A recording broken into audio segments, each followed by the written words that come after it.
Factorizing of trinomials, more advanced trinomials, or the advanced trinomials.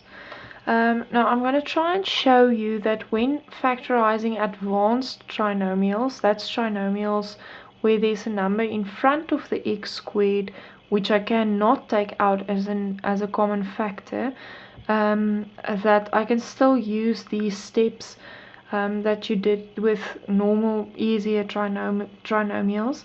But you have to adapt a little bit, but not that much. This is one of the more complicated types of factorizing. In fact, in my mind, this is the most difficult type of factorizing that you can get in high school. So before you attempt the advanced trinomials, just make sure you worked through the easier trinomial video and you are sure how that works and you are comfortable with that. And with this video, please don't get demotivated or get discouraged when you feel like you don't understand immediately. This is difficult stuff. If you get it at the first watch, brilliant for you. If you have to watch it 2 or 3 times and then by the second time you start understanding what I'm doing, and by the third time only or the fourth time only you are only able to do this on your own, don't get discouraged and don't worry about it. This is difficult stuff, and just keep on going at it and you will get it. Alright. So I'm going to use the same steps, but now instead of just finding the factors of this 5, I'm going to find the factors of this 5 and the 2 there. So I started out with an easy problem which only has one set of factors and one set of factors, and then I'm going to take more difficult examples as we move along with this. Alright, so I'm first going to find, I somewhere name them the constants factors and the x value factors. Now don't get confused by this x and think I'm using this number that stands with the x. This x term factors comes from in this brackets there. The x and the x is not only going to be x and x now, because x times x gives me x squared and I need something with the x's to get that number, and this factors that comes in here with the x's I list here, and then the constant I list there. Alright, there's a lot of things to remember with this, so try and keep track of everything as I explain. Even if you have to rewind the video and make sure you understand this little bit, rewind until you understand this little bit and then go on and rewind, or watch the whole video, and then when you have a bigger concept, watch the whole video again, depending on your learning style. So I'm going to find the factors of the x terms, which is now that 2, and the factors of that is only 2 and 1, and then the factors of that 5 is 5 and 1. Alright, so that's the first step, finding the factors. I just add this column. The second step, Hebrew, changes a little bit. I'm still going to read the factors, but not really only of 5, the factors that I subtract to get 3. And now you are tempted to see that I can do 5 minus 2 to get 3, but what I'm going to do here, just concentrate on this little bit, is I'm going to multiply 1 from this column with 1 from this column. So if I press on 2 numbers, what I do is in my head I multiply them with one another. Can you see that this would be 10, this would be 1, this would be 2, and this would be 5. Can you see that? 5 times 1, 5 times 2, that's what I do. So I press on one number from this column and one number from this column, and I multiply, and then those numbers, which is 5 times 1, 5, and 2 times 1, 2. 5 and 2, if I subtract them, they give me 3. So I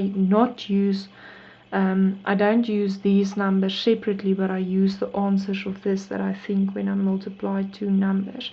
So I'm going to use 5 minus 2 gives me 3. And when I find them, now there's only one pair, so it's easy on each side, but there can be more pairs of factors, and then it makes it more difficult. But when I find them, I connect them and I write the product that I used on them. So I used 1 times 5 is 5, and I used 2 times 1 is 2. I see you can't really properly see, so I'm just going to write this 5 and this 2 in another color so you can see them properly. 1 times 5 is 5 and 2 times 1 is 2, and now I'm going to fill in my numbers and variables. Now this is my x values, so I will have a 2x and a 1x. This numbers in this column is my x value, so they go with the x. And then this numbers is my values, but don't just fill in 5 and 1 wherever you want. You need to place them specifically where you want them. Now I connected these with a specific reason. You fill the numbers that you connected in, you fill in together on the outside and on the inside. Because quickly have a look at this. Let me just fill in these numbers quickly. Can you see the 2 goes with 1, so the 2 goes with 1, and the 5 goes with 1, so there's a 1, and the 5 goes with 1. So if I put the 2 with 5 and the 1 with 2, it's going to give me the wrong thing. Now why I put them in together outside inside is, if you know FOIL, this will make sense. If you don't know FOIL, don't worry, it's still gonna make sense. This first terms, if I multiply them, that gives me that, and the last terms, if I multiply them, 5 times 1, that gives me that. And it doesn't matter which way I put them, it's still gonna give me that. But for this middle term, where does that come from? That comes from 2x and 5x, can you see? And if I put these now, I have a 2x and a 1x. And then I have a 5 and a 1, and I just put them in randomly, and I didn't care where I put them in. Can you see that this will give me 10x and 1x, which doesn't give me 3x. Doesn't matter whether I plus or minus, 10x and x is not going to give me 3x. But 5x and 2x are going to give me 3x when I have positive 5x. So this sign comes with that 5x and negative 2x, because 5x minus 2x gives me that. And the plus minus rules still work the same. I have different signs in there, and the bigger one is positive. But now when you look at bigger one, I'm not going to look at the 5 and the 1. I'm going to look at the 5x and the 2x. Right, so when I look for bigger numbers, 5 times 1 gave me 5, and 2 times 1 gave me 2. When I look at the bigger number, don't look at the 5 and the 1, look at these numbers to decide the bigger number gets the plus sign, and this bigger number sign goes in there, because you can see if I multiply this sign affects these two terms, and these two terms are affected by this sign. Can you see? So the bigger sign comes with that, and the smaller sign comes with that. Alright, I know this is a big procedure. I'm just going to go through again quickly. First I find the factors, but now I just find the factors of the x and the constant. And then I go read Hebrew from the back. So I say the factors that I subtract to get 3. And then I go and look at the factors. So I see there's 10 and 1, or there's 2 and 5. When I press on two numbers, what I do is I multiply them in my head. And I say those numbers first out loud, but then if you're in the exam, don't say them out loud. When you're in the exam, just think for yourself, 5 and 2. Right, so I think 5 and 2, 5 minus 2 gives me 3, perfect, or 10 minus 1, can you see? There's only one pair on each side now, so this is not that difficult, but we will do in the next example a few examples where I have more than one pair and just show you how to work with that also. And then what I'm going to do is the third step, I'm going to fill in. So this is my x values, 2x and 1x, and this is my constant values, 5 and 1. But as I find these, I connect them and I write their product on the line so that I know them, because I use them again when I work with the signs. But then I'm going to fill in first the x values, 2x and 1x, and then these that are connected here that I multiplied with one another to get the 5 and the 2, I'm going to fill in there together on the outside and the inside. So this 2 here I connected to 1, so 2 and 1 should be together, and the 1 is already there, the 1x is already there, that should go with 5. So they go together on the outside and on the inside, and that's how they go in. And that is then my answer. Then I must just do also, after I fill in the numbers and variables, I must just fill in the signs, and the signs works the same. If there's a plus, the signs are the same, then it's easy, you can just fill in that plus plus or minus minus. But if there's a minus, just remember that sign goes with a bigger number, but for this bigger number, don't look at those two numbers like you used to with the easier trinomials. Look at these two numbers. So there's my 2 and there's my 5, and the 5 is bigger, so that gets the bigger sign, and the 2 is smaller, so that gets the smaller sign. Right, let's look at another example.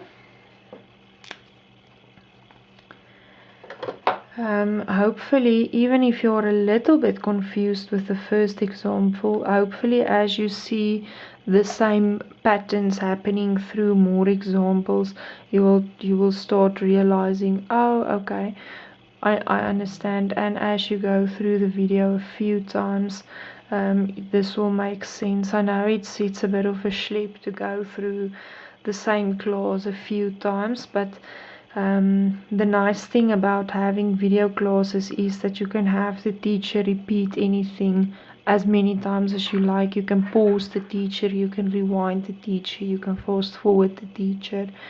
So that's a nice thing, and a nice perk that you have because you use a teacher for extra classes on video, is you can ask the teacher, not really ask, but ask the teacher to explain the same thing 12 times over by just watching the same video 12 times over.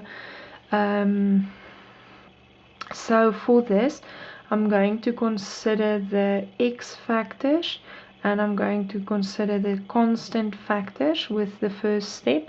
So my x factors will still be this 2 can only break up into 2 and 1, but my 15, can you see, can now break up into 15, 1, 5 and 3.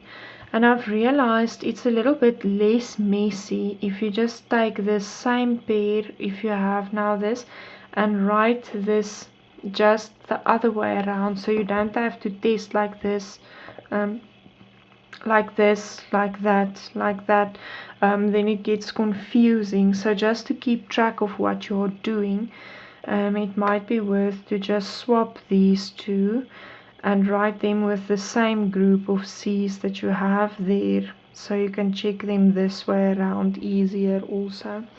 So what I'm going to do here is I'm going to say 2 times 15 is 30. I'm looking for factors that I subtract to get 13.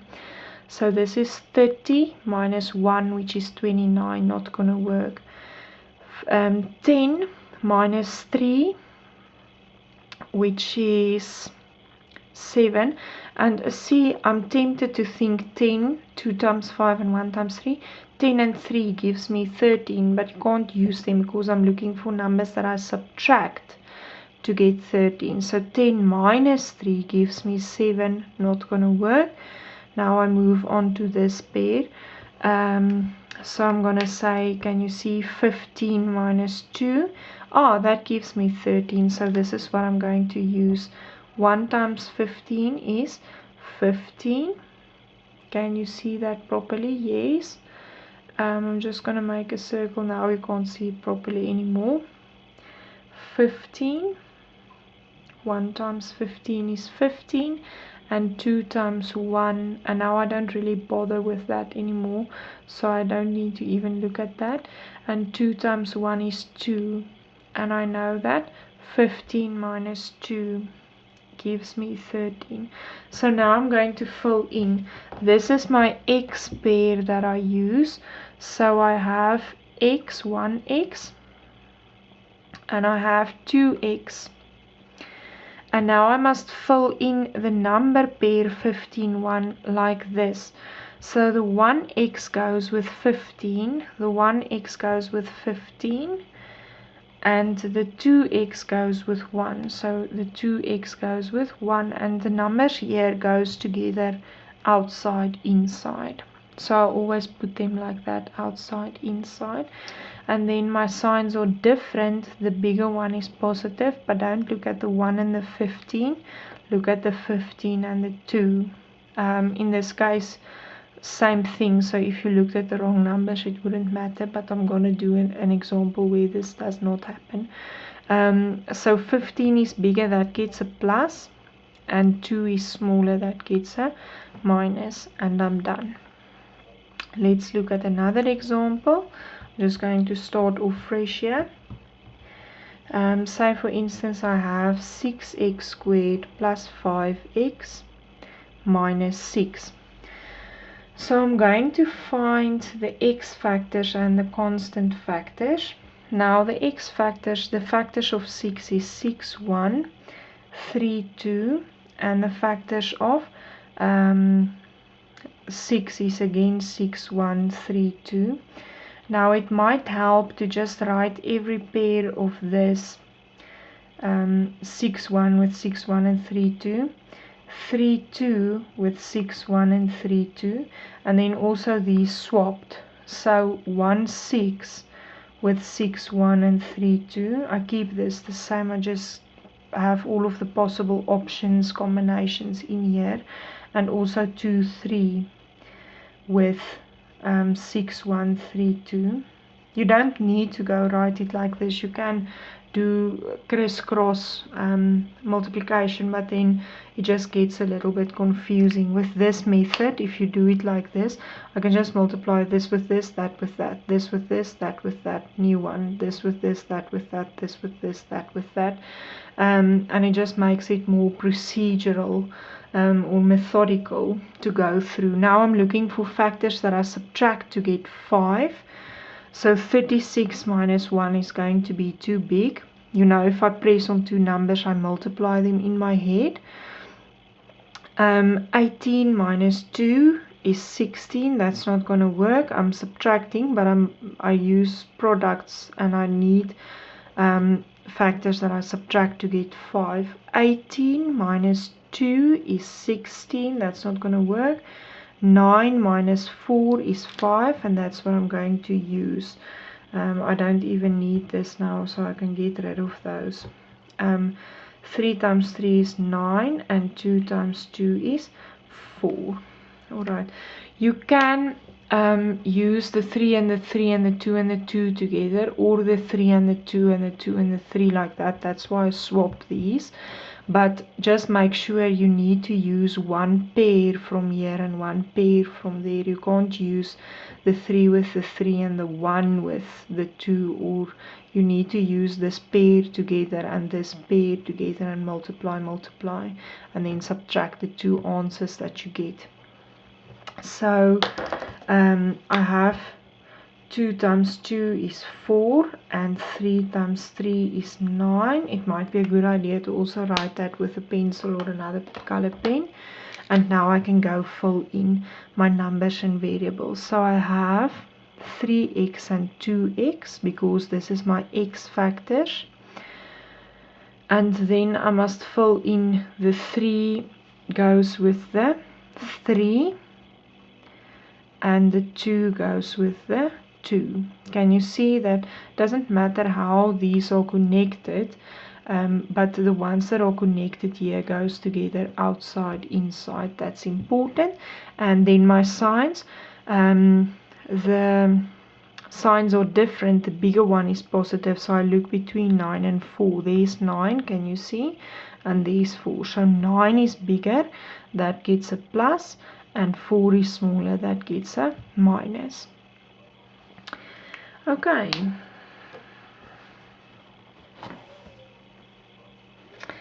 Let me just make some space here.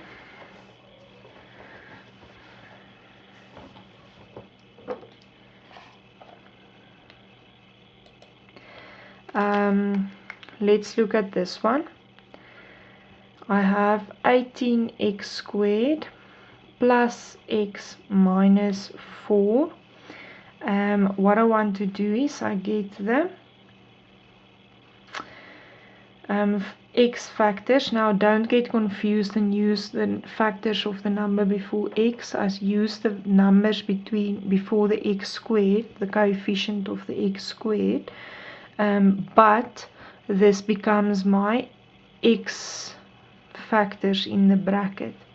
So the factors of 18 is 18, 1, 9, 2, 6 times 3, 4, 5. Okay, that's everything. And the factors of 4 is 4, 1. Now you can write them over and over and over again. My constant is 4, 1, 2, 2. So you can go and write 18, 1 with 4, 1, 2, 2. Then 1, 18 with 4, 1, 2, 2. Then 9, 2 with 4, 1, 2, 2. You can go write them out like that if you still get confused.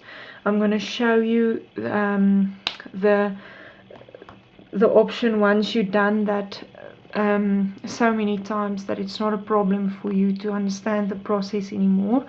I'm just going to first multiply. I'm just going to space these out a little bit better. So 18, 1, 9, 2 and 6, 3. I'm first gonna go through all of the options with 18, 1. So can you see 18 times 4 is ridiculously big. I'm not gonna subtract numbers, factors to get 1 from whatever minus 1, that is 36. 72 minus 1, it's not even necessary to go and multiply that out. And then I test like this and like this, both combinations. So 72 minus 1, 18 minus 4, not gonna work. 36 minus 2, not gonna work.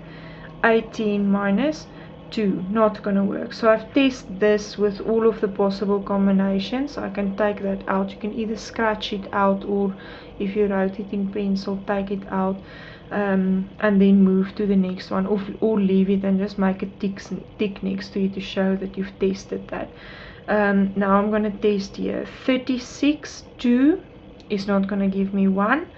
9, 8, oh yes, that's gonna give me 1. So I'm gonna just remove this so that it's not such a mess, but you can leave it and just make a clear colored marking. I have 9. 9 times 1 gives me 9, and 2 times 4 gives me 8. Right, so 9 minus 8 gives me 1. So I'm going to fill that in. I have my x values, my x factors are 9x and 2x. And then the 9 goes, now they go together outside, inside. The 9 should go with what here? The 9 goes with 1, so I fill in 1 there. And the 2 goes with what there? The 2 goes with 4. Can you see that's connected? And now, what I've said now a few times, be careful Can you see that 4 is bigger than 1? This is, again, the signs are different. The bigger one is positive. So if you look at these numbers, the 4 is bigger and should be positive and negative. But I told you now a few times, don't look at these numbers. Look at these numbers.